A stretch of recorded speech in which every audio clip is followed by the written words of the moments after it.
Pernah mengatakan, gantungkanlah cita-citamu setinggi langit, bermimpilah setinggi langit, dan barang siapa ingin mutiara harus berani terjun di laut yang dalam.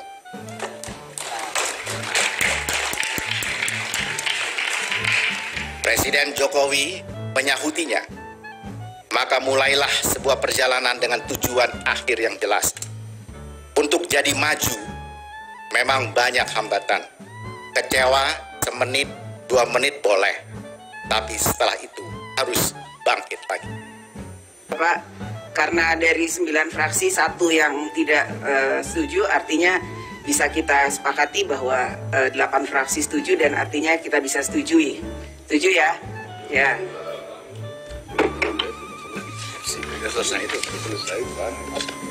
Sidang Dewan yang kami hormati, hadirin yang kami muliakan, selanjutnya kami akan menanyakan sekali lagi kepada seluruh anggota Dewan, apakah rancangan undang-undang tentang ibu kota negara dapat disetujui untuk disahkan menjadi undang-undang? Terima kasih. Selanjutnya kami persilahkan kepada yang terhormat Saudara Menteri Perencanaan Pembangunan Nasional Kepala Bappenas untuk menyampaikan pendapat akhir mewakili Presiden. Kami persilahkan. Kehadirat Allah Subhanahu wa Ta'ala, Tuhan yang Maha Esa, karena telah menganugerahkan rahmat dan karunia-Nya, ya kita dapat hadir dalam melaksanakan pengambilan keputusan rancangan undang-undang tentang ibu kota negara dalam forum rapat paripurna yang terhormat ini. Perkenankanlah kami atas nama Presiden mengucapkan terima kasih dan penghargaan yang setinggi-tingginya kepada seluruh anggota Dewan, khususnya Ketua dan anggota Panitia Khusus Rancangan Undang-Undang IKN yang telah memberikan dukungan dan kerjasama yang sangat baik dalam pembahasan rancangan undang-undang ini. Pembahasan antara pemerintah, Dewan Perwakilan Rakyat, dan Dewan Perwakilan Daerah dalam Panitia Khusus Rancangan Undang-Undang dilakukan melalui proses diskusi yang produktif, konstruktif, dan dinamis dengan mengedepankan kepentingan bangsa dan negara di masa depan. Sejak penyiapan dan juga pembahasan rancangan undang-undang ini telah dijalankan proses konsultasi dan juga rapat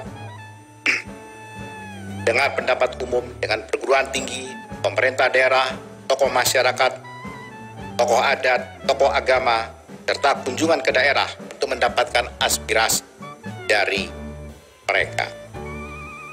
Kami meyakini bahwa proses pembahasan yang sangat baik ini akan menjadikan rancangan undang-undang ibu kota negara sebagai dasar dalam menghadirkan ibu kota negara yang baru yang handal, tangguh, dan mampu menjawab tantangan masa depan.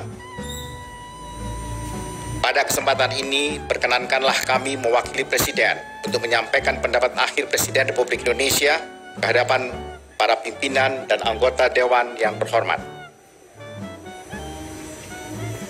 Ibu kota negara mempunyai fungsi sentral serta menjadi simbol suatu negara untuk menunjukkan jati diri bangsa dan negara. Oleh karena itu, dalam pembahasan yang dilakukan, pemerintah beserta DPR dan DPD sepakat bahwa perencanaan dan pembangunan ibu kota yang baru harus dapat menjawab jangka panjang bangsa Indonesia. Pimpinan dan anggota DPR RI yang kami hormati, secara resmi Presiden Republik Indonesia pada pidato kenegaraan dalam rangka hari ulang tahun ke-74 Proklamasi Kemerdekaan Republik Indonesia tahun 2019 di hadapan sidang bersama DPD dan DPR telah meminta izin dan dukungan untuk memindahkan ibu kota negara ke Pulau Kalimantan. Pemindahan ibu kota negara ke Kalimantan didasarkan pada beberapa pertimbangan keunggulan wilayah serta sejalan dengan visi tentang lahirnya sebuah pusat gravitasi ekonomi baru di tengah Nusantara. Pertama, dari sisi lokasi letaknya sangat strategis karena berada di tengah-tengah wilayah Indonesia yang dilewati alur laut Kepulauan Indonesia di Selat Makassar yang juga berperan sebagai jalur laut utama nasional dan regional. Kedua, lokasi ini memiliki infrastruktur yang relatif lengkap, yaitu bandara, pelabuhan, dan jalan yang lebih baik, serta ketersediaan infrastruktur lain seperti jaringan energi, air minum yang memadai. Ketiga, lokasi ibu kota negara berdekatan dengan dua kota pendukung yang sudah berkembang, yaitu kota Balikpapan dan kota Samarinda. Keempat, ketersediaan lahan yang dikuasai pemerintah sangat memadai untuk pengembangan ibu kota negara. Kelima, minimnya risiko bencana alam. Visi Indonesia 2045 adalah masuk ke jajaran 5 besar perekonomian terkuat di dunia dan memiliki pendapatan per kapita negara berpenghasilan. Sasaran itu dibangun di atas 4 pilar utama Visi Indonesia 2045, yaitu pembangunan manusia dan penguasaan ilmu pengetahuan dan teknologi, pembangunan ekonomi yang berkelanjutan, pemerataan pembangunan, serta pemantapan ketahanan nasional dan tata kelola pemerintahan. Sebagaimana yang telah disampaikan oleh pemerintah pada saat pembahasan rancangan Undang-Undang IKN, pemindahan ibu kota negara yang akan dilakukan adalah salah satu strategi untuk merealisasikan Visi Indonesia 2045, yaitu pertumbuhan ekonomi yang lebih inklusif dan merata melalui akselerasi pembangunan kawasan timur Indonesia. Ibu kota negara baru akan menjadi mesin penggerak perekonomian bagi Kalimantan dan menjadi pemicu penguatan rantai nilai domestik seluruh kawasan timur Indonesia dan akhirnya di seluruh Indonesia. Pembangunan IKN menempatkan Indonesia dalam posisi yang lebih strategis dalam jalur perdagangan dunia, aliran investasi dan inovasi teknologi. Selain itu, ibu kota negara juga akan menjadi percontohan bagi pengembangan kota yang berkelanjutan yang didorong oleh penerapan teknologi terkini. Visi kota dunia untuk semua tidak hanya menggambarkan masyarakat yang akan tinggal di kota negara pada masa depan, tetapi juga kondisi lingkungan yang akan dipulihkan dan dipertahankan. Visi ibu kota negara tersebut selanjutnya dijabarkan dalam 3 tujuan utama, yaitu sebagai simbol identitas nasional melalui kota yang mewujudkan jati diri, karakter sosial, persatuan, dan kebesaran suatu bangsa. Sebagai kota berkelanjutan di dunia, yaitu melalui mewujudkan kota yang mengelola sumber daya secara efisien dan memberikan pelayanan secara efektif dengan pemanfaatan sumber daya air dan energi yang efisien, moda transportasi terintegrasi, lingkungan layak huni dan sehat, energi lingkungan alam dengan lingkungan hunian, serta sebagai penggerak ekonomi Indonesia di masa depan. Pada tahun 2021, rancangan Undang-Undang IKN mulai dibahas menindaklanjuti Surat Presiden nomor R44-Pres-09-2021 pada 29 September 2021. Rancangan Undang-Undang IKN disusun secara menyeluruh, tidak hanya mengatur mengenai kekhususan, kewenangan, serta kedudukan unit organisasi yang melaksanakan kegiatan persiapan pembangunan dan pemindahan, melainkan juga pengaturan dari berbagai bidang antara lain penataan ruang, pertanahan, pengalihan hak atas tanah, lingkungan hidup, penanggulangan bencana, serta pertahanan dan keamanan.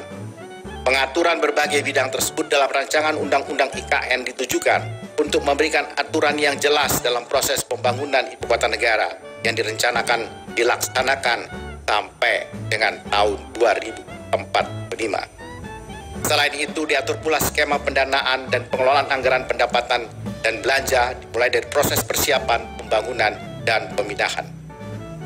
Berdasarkan proses pembahasan rancangan Undang-Undang IKN yang telah berlangsung antara pemerintah dengan DPR dan DPD, maka perkenankanlah kami menyampaikan pendapat akhir pemerintah untuk pembicaraan tingkat 2 pengambilan keputusan atas rancangan undang-undang tentang ibu kota negara, yaitu pertama, terkait dengan nama ibu kota negara, yakni Nusantara. Dapat kami sampaikan bahwa Nusantara dideskripsikan, kami ulangi, bahwa Nusantara dideskripsikan sebagai konseptualisasi atas wilayah geografi Indonesia dengan konstituenta pulau-pulau yang disatukan oleh lautan. Terbersit di dalamnya pengakuan kemajemukan geografi yang disertai dengan kemajemukan budaya. Maka Nusantara adalah sebuah konsep kesatuan yang mengakomodasi kekayaan kemajemukan Indonesia. Dengan nama Nusantara, Ibu Kota Negara Kesatuan Republik Indonesia merepresentasikan realitas tersebut. realitas kekayaan kemajemukan Indonesia itu menjadi modal sosial untuk memajukan kesejahteraan rakyat yang berkeadilan menuju masa depan Indonesia maju, tangguh, dan berkelanjutan. Kedua, pembentukan rancangan Undang-Undang IKN telah disusun berdasarkan antara lain visi sebagai kota dunia untuk semua yang dibangun dan dikelola dengan tujuan untuk menjadi kota berkelanjutan di dunia sebagai penggerak ekonomi Indonesia di masa depan dan menjadi simbol identitas nasional yang merepresentasikan keberagaman bangsa Indonesia berdasarkan Pancasila dan Undang-Undang Dasar Negara Republik Indonesia tahun 1945 dengan asas antara lain asas keadilan, kesetaraan, keberlanjutan, Bhinneka Tunggal Ikaan yang telah disepakati bersama untuk berbagai sektor. Selain itu telah disepakati prinsip pembangunan dan pengembangan IKN yang meliputi antara lain asas keadilan, kesetaraan, keberlanjutan, dan lainnya. Pemerintahan ibu kota negara disepakati dalam bentuk pemerintahan daerah khusus, yaitu pemerintahan daerah yang memiliki kekhususan dan berada setingkat provinsi yang wilayahnya menjadi tempat kedudukan ibu kota negara Republik Indonesia, dan hal ini sejalan dan sesuai dengan ketentuan pasal 18 dan pasal 18B ayat 1 Undang-Undang Dasar Negara Republik Indonesia tahun 1945 terkait dengan pemerintahan daerah dan kekhususan yang dapat diberikan kepadanya. Pemerintah daerah khusus ibu kota negara Nusantara yang memiliki kewenangan-kewenangan yang diatur khusus selanjutnya akan diatur dalam peraturan pemerintah merupakan penyelenggara pemerintah daerah khusus ibu kota negara Nusantara dan sekaligus akan melakukan persiapan, pembangunan, dan pemindahan ibu kota negara. Sebutan otorita ibu kota negara diberikan dalam rangka menjawab tantangan kelembagaan di era digital saat ini, sehingga memudahkan pelaksanaan semua urusan yang diemban oleh otorita ibu kota negara. Kekhususan dalam rangka pelaksanaan di ibu kota negara antara lain otorita antara lain otorita IKN yang melaksanakan pemerintahan daerah khusus sebagai pengguna anggaran, pengguna barang, setingkat kementerian, dan bentuk-bentuk kewenangan khusus dalam rangka pelaksanaan pemerintahan daerah khusus di ibu kota negara yang akan diatur lebih lanjut dengan peraturan pemerintah dan peraturan presiden. Perolehan tanah oleh otorita ibu kota Nusantara dan atau kementerian lembaga di ibu kota Nusantara dilakukan melalui mekanisme pelepasan kawasan hutan dan mekanisme pengadaan tanah sesuai dengan ketentuan peraturan perundang-undangan. Tanah di ibu kota Nusantara ditetapkan sebagai barang milik negara dan atau aset dalam penguasaan otorita. Tanah yang ditetapkan sebagai barang milik negara sebagaimana dimaksud merupakan tanah yang terkait dengan penyelenggaraan pemerintahan dan diberikan hak pakai. Kelima, pelaksanaan pembangunan dan pemindahan ibu kota negara akan dilakukan secara bertahap dan memperhatikan sinergi skema pendanaan dan kesinambungan fiskal sesuai dengan ketentuan peraturan perundang-undangan. Oleh karena itu, pembangunan dan pemindahan ibu kota negara akan menjadi salah satu wahana untuk mewujudkan visi jangka panjang Indonesia 2045. Indikator kinerja utama serta prinsip dasar pembangunan IKN diatur dalam rencana induk yang bersifat umum yang menjadi lampiran dalam rancangan undang-undang ini. Adapun hal-hal yang bersifat teknis dan dinamis akan diatur sebagai perincian rencana induk yang diatur dalam peraturan presiden tentang perincian rencana induk. Selanjutnya, perubahan terkait terhadap materi muatan rencana induk menjadi lampiran undang-undang IKN akan dikonsultasikan dengan Dewan Perwakilan Rakyat. Keenam, terdapat 8 prinsip rencana induk,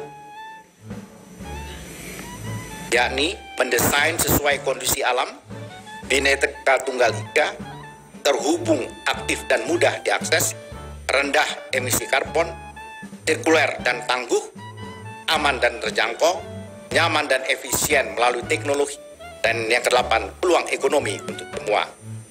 Pelaksanaan pembangunan dan pemindahan ibu kota negara akan dilakukan secara bertahap dan memperhatikan sinergi skema pendanaan dan berkesinambungan fiskal. Oleh karena itu, pembangunan dan pemindahan ibu kota negara akan menjadi salah satu pewujudan visi jangka panjang Indonesia 2045. pimpinan dan anggota DPR RI yang kami hormati. Selama pembahasan berlangsung, kita telah bersama-sama bertukar gagasan mengenai substansi rancangan undang-undang ini. Pemerintah sangat menghargai para pimpinan dan anggota Dewan yang terhormat atas berbagai masukan yang diberikan dan juga tujuan yang ingin dicapai di dalam pembahasan ini. Dan juga penyampaian pendapat untuk menyetujui rancangan undang-undang ini untuk disahkan menjadi undang-undang. Pemerintah meyakini bahwa produk bersama antara pemerintah dengan DPR serta DPD ini sejalan dengan kehendak masyarakat luas untuk memeratakan pembangunan nasional. Regulasi ini hadir pada saat yang tepat dan akan memberikan manfaat untuk menghadirkan sebuah ibu kota negara yang baru. Ibu kota negara Nusantara menjadi langkah Indonesia dalam menjawab tantangan masa depan dalam membangun kota dunia untuk semua sebagai peradaban baru yang berkelanjutan, transformatif, mencerminkan kepribadian bangsa dan mampu bersaing secara global.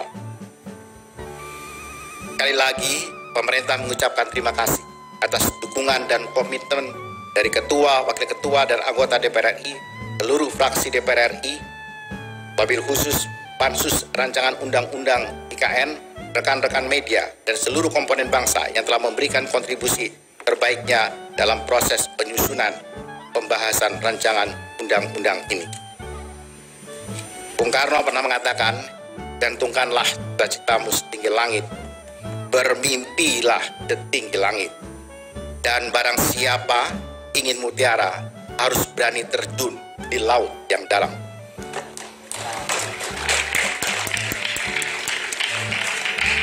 Presiden Jokowi menyahutinya, maka mulailah sebuah perjalanan dengan tujuan akhir yang jelas. Untuk jadi maju, memang banyak hambatan. Kecewa semenit, 2 menit boleh, tapi setelah itu harus bangkit lagi.